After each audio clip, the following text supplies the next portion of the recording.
Di medan perang modern, kecepatan bukan lagi satu-satunya kunci kemenangan. Perlindungan, informasi, dan koordinasi kini menentukan hidup dan mati. Di tengah perubahan ini, Rusia memperkenalkan sebuah kendaraan lapis baja generasi baru, BTRK-16 Bumerang. Sebuah simbol modernisasi, sebuah platform masa depan, namun juga sebuah tanda tanya besar. Seberapa efektif bumerang di era perang drone? Apa tujuan Rusia memproduksinya? Dan apakah Barat benar-benar merasa tertekan?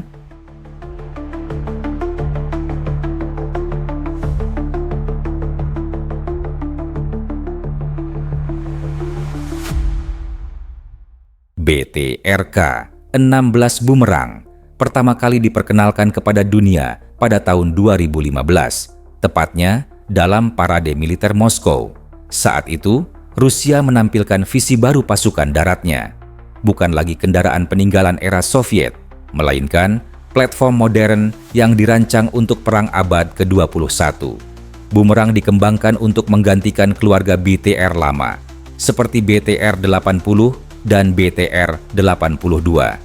Kendaraan yang selama puluhan tahun menjadi tulang punggung infanteri bermotor Rusia. Namun, medan perang telah berubah. Ancaman bukan lagi hanya peluru dan meriam, melainkan ranjau, drone, sensor, dan serangan presisi. Disinilah bumerang lahir.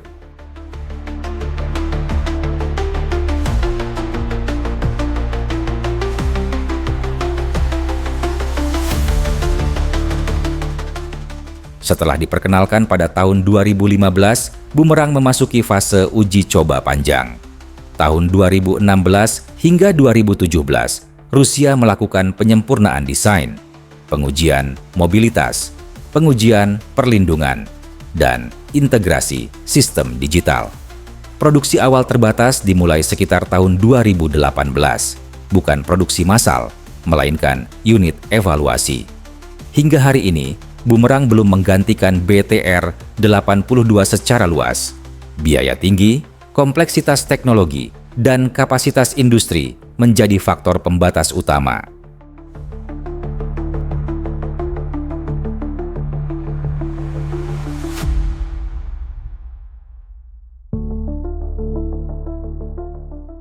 Tujuan Rusia memproduksi BTRK-16 bumerang tidaklah sederhana. Pertama, menggantikan kendaraan lama yang sudah tidak relevan dengan ancaman modern. BTR lama memiliki kelemahan fatal. Mesin di belakang, pintu samping sempit, perlindungan ranjau yang minim. Bumerang mengubah filosofi ini. Mesin dipindahkan ke depan, rem belakang dipasang. Infanteri bisa turun dengan lebih aman. Kedua, meningkatkan survivabilitas pasukan. Bumerang menggunakan armor modular, turret tak berawak, dan sistem sensor modern. Jika turret terkena tembakan, kru tetap berada di dalam lambung. Peluang hidup meningkat. Ketiga, membangun platform modular. Bumerang bukan hanya satu kendaraan. Ia adalah keluarga kendaraan. APC, EFV, kendaraan komando, ambulans lapis baja, pengintaian, satu sasis, banyak peran. Keempat, menyesuaikan diri dengan perang berbasis jaringan. Bumerang dirancang untuk beroperasi dalam sistem, terhubung dengan drone, artileri, dan pusat komando.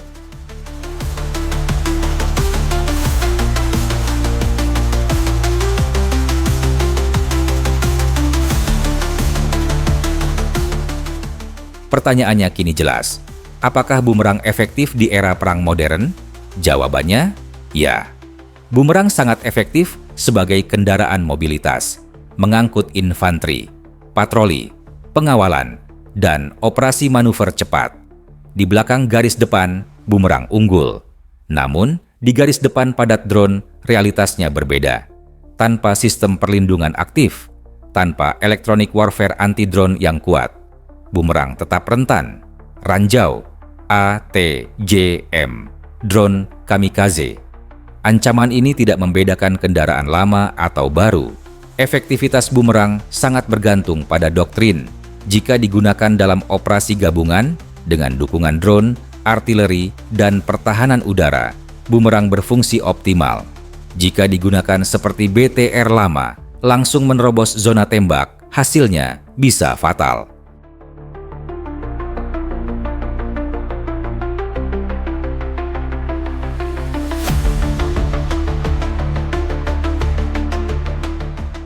Rusia tidak hanya memikirkan kebutuhan domestik. Bumerang juga diproyeksikan untuk pasar ekspor. Targetnya jelas, negara-negara yang selama ini menggunakan kendaraan Rusia, Afrika, Timur Tengah, Asia, dan kawasan CIS Bumerang dipamerkan di berbagai ajang internasional, ditawarkan sebagai platform generasi baru.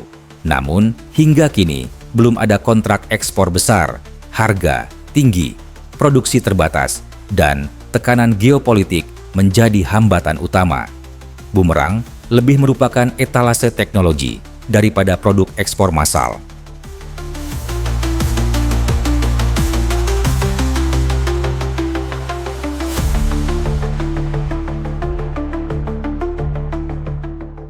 Apakah Barat merasa tertekan? Jawabannya, tidak secara langsung. Bagi NATO, Bumerang bukan senjata penentu. Ia dipandang sebagai upaya Rusia mengejar standar APC modern, bukan lompatan teknologi radikal. Produksi terbatas berarti dampak strategis terbatas. Ancaman utama bagi Barat tetap datang dari rudal jarak jauh Rusia, jet, siluman drone, dan sistem strategis Rusia lainnya, bukan dari satu platform APC roda.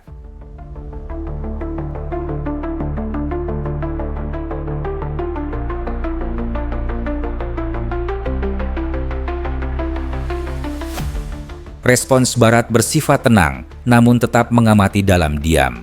Tidak ada perubahan doktrin besar, tidak ada perlombaan APC baru.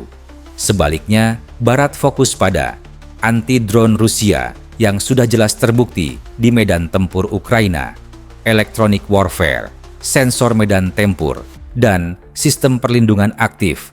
Kendaraan seperti Boxer dan Striker ditingkatkan, bukan diganti. Perang di Ukraina menjadi pelajaran utama.